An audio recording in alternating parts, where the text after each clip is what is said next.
Here is the Avast Security News Roundup for the week ending July 8th, 2022. If you find this video helpful, don't forget to like, share, subscribe, and get involved. Microsoft Office delays blocking dangerous download macros.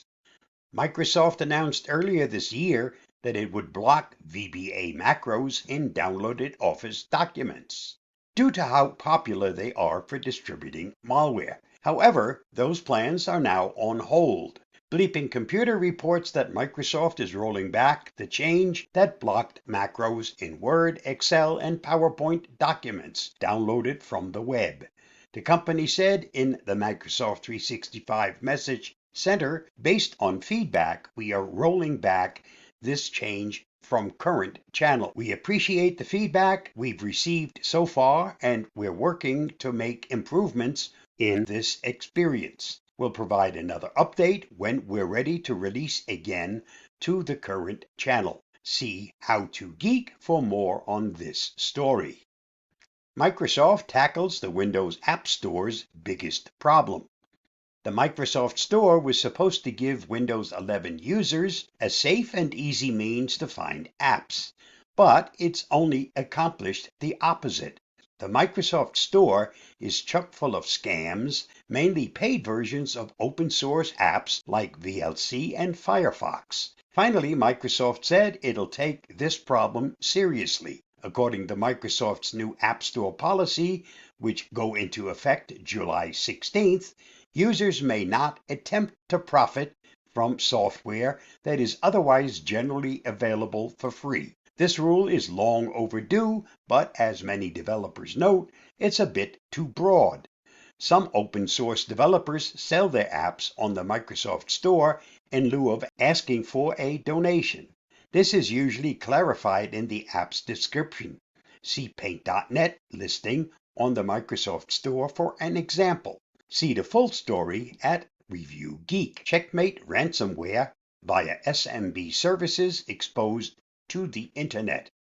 A new ransomware known as Checkmate has recently been brought to our attention. Preliminary investigation indicates that Checkmate attacks via SMB services exposed to the internet and employs a dictionary attack to break accounts with weak passwords. Once the attacker successfully logs into the device, they encrypt data in shared folders and leave a ransom note with the file name Checkmate Decryption README in each folder. QNAP is currently investigating the case and will provide further information as soon as possible. If the SMB service on the NAS is exposed to the internet, we strongly recommend taking the following actions. Do not expose SMB services to the internet. You can reduce NAS service exposure to the internet by using a VPN. Disable SMB1. Update your QNAB operating system to the latest version. Review all NAS accounts immediately to ensure all passwords are strong enough. And back up your data and take snapshots regularly. See more on this at QNAP. Musk ends bid to buy Twitter. Elon Musk has bailed out on his bid to buy Twitter, claiming the company committed multiple breaches of the merger agreement.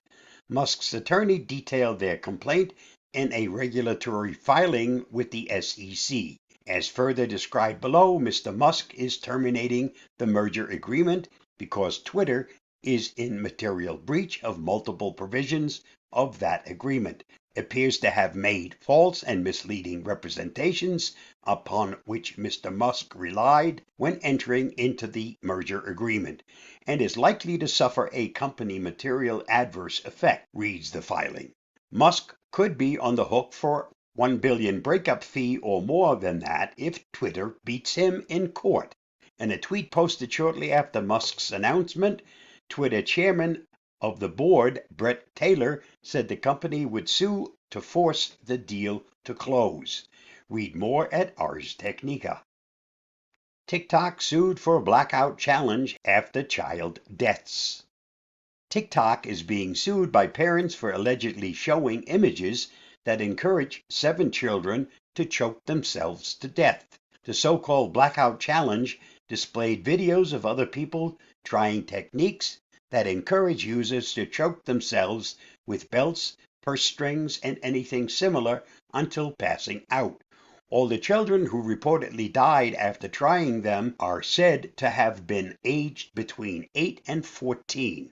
The deaths by strangulation mostly occurred last year in Italy, Australia, and the US, with the 2 most recent lawsuits being filed on behalf of Lalani Walton, 8, and Ariane Arroyo, 9, the mother of one of the earlier alleged victims. Nyla Anderson of Pennsylvania claims that TikTok pushed exceedingly and unacceptably dangerous challenges.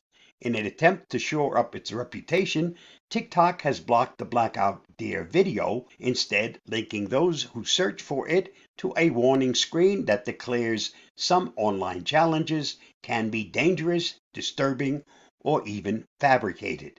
Read the whole story at Cyber News.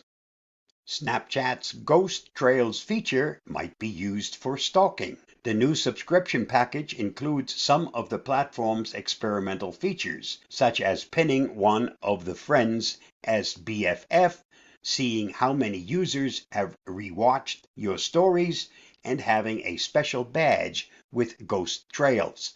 However, things are quite different. It allows you to see where your friends have been over the past 24 hours, as well as records of their movements and route, making it publicly available to subscription-paying friends. The feature only works if your friend has set their location as visible to you. You should be able to clean your trail by toggling Ghost Mode on, then off in your Snap Map settings, which will make you disable your location data altogether. Users went on Twitter to call the feature dangerous and creepy. Some argue that it encourages stalking, while others that there is nothing it can be used for other than actions with malicious intent. Read more at Cyber News. This week's must-read on the Avast blog. There is big business in durable medical equipment fraud. DME encompasses wheelchair, walkers, braces, and other devices prescribed by doctors to help patients deal with injury or illness at home. Read the article at the link listed, or watch my video on this topic by following the other link. And that wraps up this week's Avast Security News Roundup. Stay safe, stay secure, and I'll see you again next week. Bye-bye.